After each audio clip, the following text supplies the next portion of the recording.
नैसर्गिक शेती ही कमी खर्चात शाश्वत उत्पन्न देणारी पद्धत असून जमिनीतील सुपीकता वाढवणे, पाण्याची बचत करणे आणि रासायनिक आम्ल अवलंबित कमी करणे यासाठी अत्यंत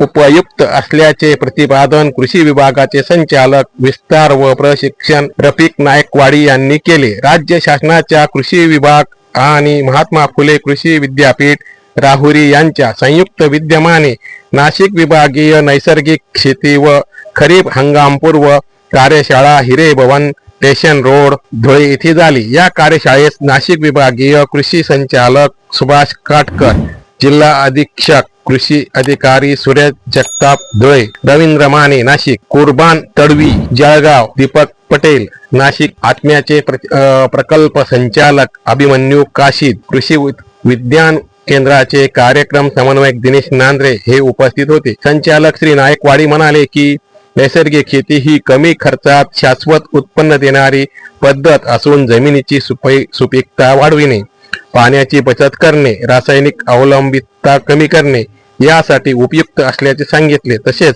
शेतकऱ्याचे उत्पादन खर्च कमी करून निव्वळ नफा वाढवण्यासाठी नैसर्गिक शेतीचा अवलंबन करणे गरजेचे असल्याचे त्यांनी सांगितले. नाशिक विभागीय कृषी संचालक श्री काटकर यांनी विभागात राबविण्यात येणाऱ्या 475 नैसर्गिक शेती शाळा उपक्रमाबाबत माहिती दिली. या उपक्रमातून शेतकऱ्यांना शेत पातळीवर प्रशिक्षण देऊन स्थानिक संसाधनावर आधारित शेती विकसित करण्याचा भर देणार आहे. नैसर्गिक शेतीमुळे मातीतील सूक्ष्मजीव वाढ, जमिनीची धारण क्षमता सुधारणा आणि दीर्घकालीन उत्पादन क्षमतेत वाढ होत असल्याचे त्यांनी नमूद केले.